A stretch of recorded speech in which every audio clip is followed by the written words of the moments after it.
नमस्कार दोस्तों, कैसे हैं आप सब लोग। उम्मीद करता हूं स्वस्थ होंगे, व्यस्त होंगे, ज़बरदस्त होंगे। तो साथियों, बात करेंगे टेट की अनिवार्यता को लेकर के। 28 अप्रैल यानी कल का दिन शिक्षकों के लिए बहुत ही बड़ा साबित होने वाला है। सुप्रीम कोर्ट का ये बड़ा कदम है कि एक ही डेट में दो दो सुनवाइयाँ हो रही हैं टेट मैटर को लेकर के। साथ ही इस तरह की न्यूज भी निकल कर आई है कि सीजीआई साहब से एक एडवोकेट जो हैं उन्होंने मुलाकात की है और ये मामला पूरी तरीके से उनको समझाने का प्रयास किया है। आपको याद होगा, हाल ही में एक याचिका टेट की खारिज हुई थी।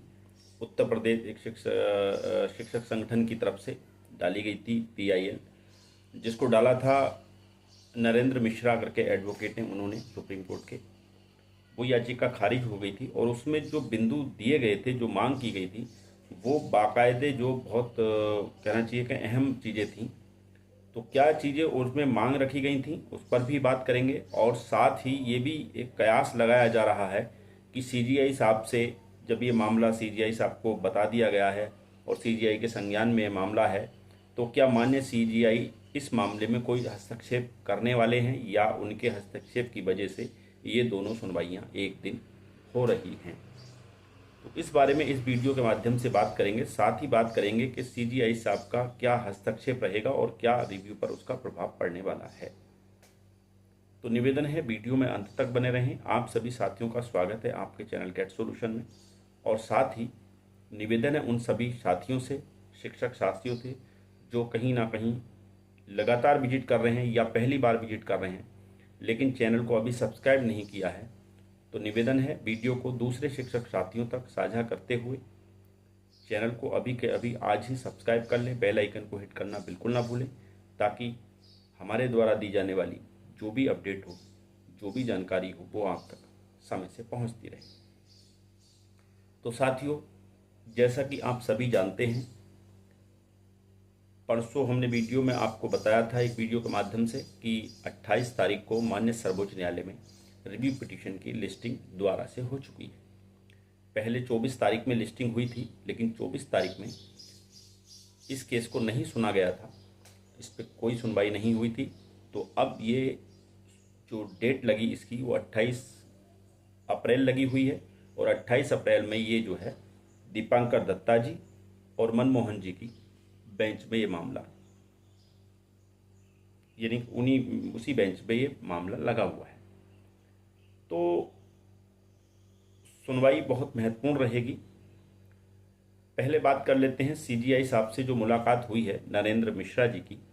नरेंद्र मिश्रा जी का कहना है कि उन्होंने CGI साहब से मुलाकात की है और टेट में जो टेट के निर्णय को लेकर के जो खामियां, जो कमियां रह गई हैं, जो पक्ष नहीं चुने गए हैं, जो चीज़ें नहीं सुनी गई हैं, उन चीज़ों पर बात की गई है। जिसमें आप एक बात तो ये मान के चलें कि कोई भी जो नियम या कानून लागू होता है वो वर्तमान से भविष्य की तरफ लागू होता है, ना कि वर्तमान से भूतकाल की तरफ।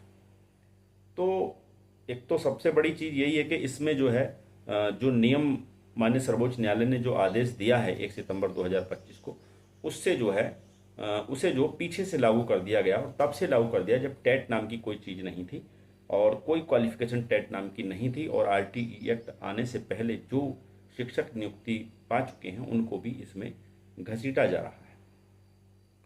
तो एक तो ये चीज़ हुई। दूसरी चीज़ ये थी कि ऐसे शिक्षक साथी जो कहीं ना कहीं आश्रित शिक्षक हैं, जो 12th के बाद बिना किसी और योग्यता के, ग्रेजुएशन वगैरह नहीं किया उन लोगों ने, और वो शिक्षक के रूप में पढ़ा रहे हैं, तो ऐसे शिक्षकों को टेट भला कैसे दिला पाएंगे, क्योंकि टेट में बैठने के लिए ग्रेजुएशन होना अनिवार्य है। ये भी चीज़ निकल के आई, ये चीज़ भी उसमें रखी गई थी। तो कई मांगे इस तरह की रखी गई हैं जो महत्वपूर्ण थी, लेकिन ये अलग बात है कि वो याचिका खारिज हुई और इन चीज़ों को लेकर के जो नरेंद्र मिश्रा जी हैं उन्होंने CGI साहब को अवगत कराया है। तो अब कहीं ना कहीं कुछ चीज़ें ये बन रही हैं कि क्या CGI साहब का इस मामले में कोई हस्तक्षेप रहेगा, क्या रिव्यू पर इसका कोई प्रभाव पड़ने वाला है। तो देखिए, सीजीआई साहब का हस्तक्षेप इसमें नहीं रहने वाला है, क्योंकि सभी जो जितने भी ऑनरेबल जस्टिस हैं उन सब की जो शक्तियां होती हैं न्याय की वो बराबर होती हैं। तो हालांकि सीजीआई साहब का जो है पद बड़ा होता है एक तरीके से, लेकिन जहां तक निर्णय का मामला है वो किसी के निर्णय में उस तरह से हस्तक्षेप नहीं करते और न ही किसी जज पर कोई सवालिया निशान बनाते हैं। जब तक कि उस जज पर कोई जो है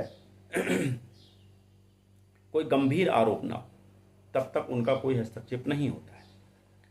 तो सीजीआई साहब का कोई हस्तक्षेप इसमें रहने वाला नहीं है और न ही रिव्यू पे उस बात का कोई प्रभाव पड़ने वाला है। लेकिन दिन 28 तारीख हम बड़ा इसलिए बता रहे हैं, शिक्षकों के लिए वास्तव में बड़ा दिन होने वाला है, क्योंकि 2 केसों में सुनवाई इस तारीख पे हो रही है। जो महत्वपूर्ण 2 केस हैं, एक त्रिपुरा वर्सेस सजलदेव वाला और एक रिव्यू पिटीशन।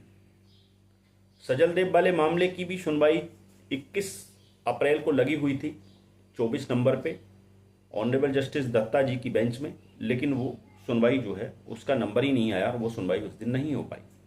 तो उसको भी जो लिस्ट किया गया है 28 तारीख को दीपांकर दत्ता जी वाली बेंच में ही उसको भी लिस्टेड किया गया है और शायद 28 सीरियल नंबर पे उसकी जो है सुनवाई होनी है।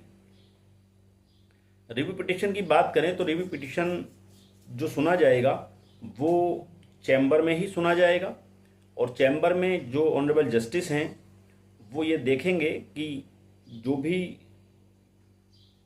ग्राउंड दिए गए हैं रिव्यू पिटीशन के लिए क्या वो वाजिब हैं, क्या देश भर से 50 रिव्यू पिटीशन आना अपने आप में महत्वपूर्ण है, क्या हमारे निर्णय में देते समय जो चीज़ें अब ग्राउंड दिए गए हैं क्या ये देखी नहीं गई हैं, सुनी नहीं गई हैं।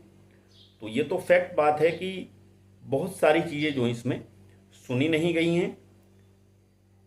पहली बात तो किसी भी राज्य ने अपना पक्ष नहीं रखा है 1 सितंबर 2025 का निर्णय आते समय, ना ही किसी शिक्षक ने अपना वहाँ पे पक्ष रखा है। केवल एनसीटी से पूछा गया और एनसीटी ने जवाब दे दिया, उसके हिसाब से उसके बिहाफ पे 2017 का जो अमेंडमेंट है उसके बिहाफ पर जो है माननीय सुप्रीम कोर्ट ने जो है निर्णय दे दिया। तो ये तो फैक्ट बात है कि बहुत सारी चीज़ें सुनी नहीं गई हैं, विचार नहीं किया गया है। जैसा मैंने बताया कि ना तो इस बात पर विचार किया गया कि 2011 से पहले जो शिक्षक नियुक्त हुए हैं उस समय ना आरटीई एक्ट था और ना ही उस समय आपका टेट नाम की कोई चीज़ थी मिनिमम क्वालिफिकेशन में। तो उस समय की जो मिनिमम क्वालिफिकेशन थी वो शिक्षक पूरी करते हुए सेवा में आए हैं, तो उन पर जो है टेट की अनिवार्यता को लादना कितना सही है इस बारे में भी उसमें विचार नहीं किया गया है।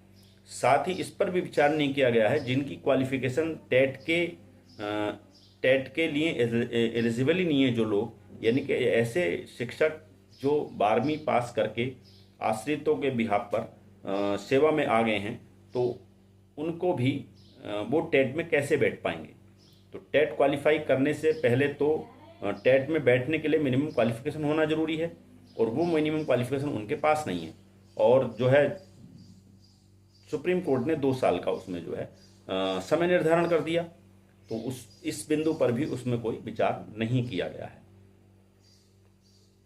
तो इस तरीके से बहुत सारी चीज़ें हैं जो अभी जिन पर विचार नहीं किया गया, सुनवाई नहीं हुई, सुना नहीं गया है, अपने क्या पक्ष हैं शिक्षकों के उस पर बात नहीं की गई है और न ही राज्य सरकारें का जो पक्ष है राज्य सरकारों का वो भी इस मामले में सुना नहीं गया है। तो सजलदेव वाले मामले में भी आप मान के चलें कि सुनवाई होगी, क्योंकि उस दिन दीपांकर दत्ता जी ऑनरेबल जस्टिस हैं वो जो हैं व्यस्त नहीं हैं, उनके पास समय है और कोई ऐसा लंबा केस या महत्वपूर्ण केस नहीं है जिसमें वो उलझ सकते हैं। तो उम्मीद ये की जा रही है कि सजलदेव वाला मामला जो है ये 28 तारीख में सुना जाएगा और इसमें जो है कोई ना कोई निर्णय आ सकता है। और निर्णय जहाँ तक है वो सजलदेव एवं अन्य के पक्ष में जाने के पूरे चांस दिख रहे हैं। रिव्यू पिटीशन की बात करें तो रिव्यू पिटीशन में आप मान के चलो कि जितने ग्राउंड इसमें रखे गए हैं, जो चीज़ें मतलब छुई नहीं गई हैं 1 सितंबर 2025 का निर्णय देते हुए, उन सभी चीज़ों को देखते हुए ये मामला जो है ओपन कोर्ट में हियरिंग के लिए जो है, ओरल हियरिंग के लिए अलाउ कर दिया जाएगा, इसकी जो प्रबल संभावना है। तो साथियों, बिल्कुल निराश ना हो, आसान्वित रहिए। बड़ा दिन होने वाला है 28 अप्रैल आपके लिए, और इस डेट से आपको राहत मिलने का जो रास्ता है वो प्रशस्त होने वाला है। तो 28 तारीख कल देखते हैं क्या होता है माननीय सुप्रीम कोर्ट में। जो भी होगा उसको लेकर के फिर आपके बीच उपस्थित रहेंगे। तब तक के लिए साथियों, नमस्कार, धन्यवाद। आपका दिन बहुत बहुत शुभ।